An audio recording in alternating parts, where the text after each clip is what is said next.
এবার দুর্গম পথ পেরিয়ে সরকার পৌঁছে গেল মানুষের দুয়ারে। অসম্ভবকে সম্ভব করে দেখালেন জলপাইগুড়ি সদর ব্লকের বিডিও মিহির কর্মকার। মুখ্যমন্ত্রীর ছবি সমন্বিত ব্যানার এবং নীল সাদা রঙের বেলুনে সুসজ্জিত নৌকায় সমস্ত সরঞ্জাম নিয়ে তিস্তা নদী পার করে বাহিরচরে পৌঁছে যান বিডিও। সঙ্গে ছিলেন অন্যান্য সরকারি আধিকারিক, কর্মী এবং শিবিরের দায়িত্বপ্রাপ্ত স্বনির্ভর গোষ্ঠীর মহিলারা। সরকারি পরিষেবা পৌঁছে দিতে উত্তাল তিস্তা নদী পেরিয়ে পৌঁছে যান বিচ্ছিন্ন দ্বীপে।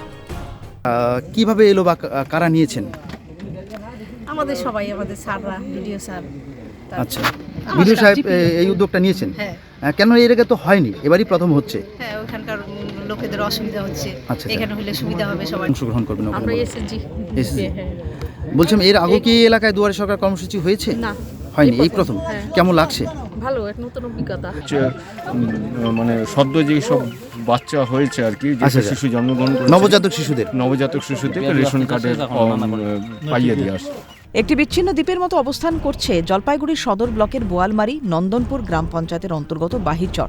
ওই এলাকায় প্রায় 400 পরিবারের বাস, জনসংখ্যা প্রায় 1,500-এর কাছাকাছি। অধিকাংশ মানুষ কৃষিজীবী। চরের জমিতে ফসল ফলিয়ে চলে দিন গুজরান।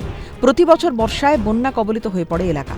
2024-এর বন্যায় তিস্তা বক্ষে বিলীন হয়ে গিয়েছে এলাকায় থাকা একমাত্র প্রাথমিক স্কুল এবং অঙ্গনওয়াড়ি কেন্দ্রটি। শুধু তাই নয়, এলাকায় পৌঁছয়নি বিদ্যুৎ সংযোগ। ফলে সমস্যা মেটাতে মোবাইলে ছবি তুলে নথিপত্রের প্রতিলিপি সংরক্ষণ করা হয়, জানিয়েছেন খোদ ভিডিও।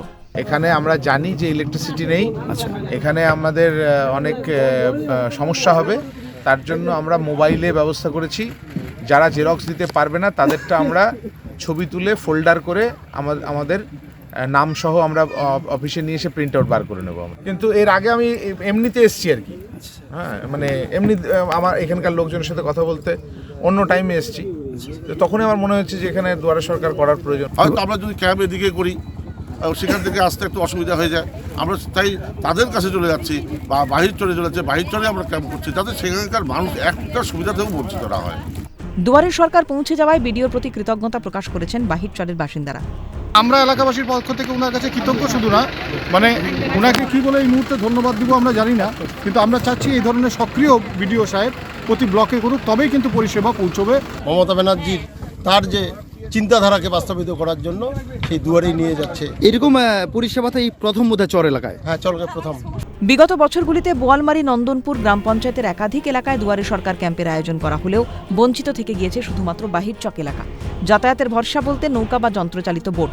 ফলে ওই এলাকায় সরকারি পরিষেবা প্রায় পৌঁছয় না বললেই চলে। সেই কথা ভেবেই বাহিরচরে পৌঁছানোর সিদ্ধান্ত নেন বিডিও।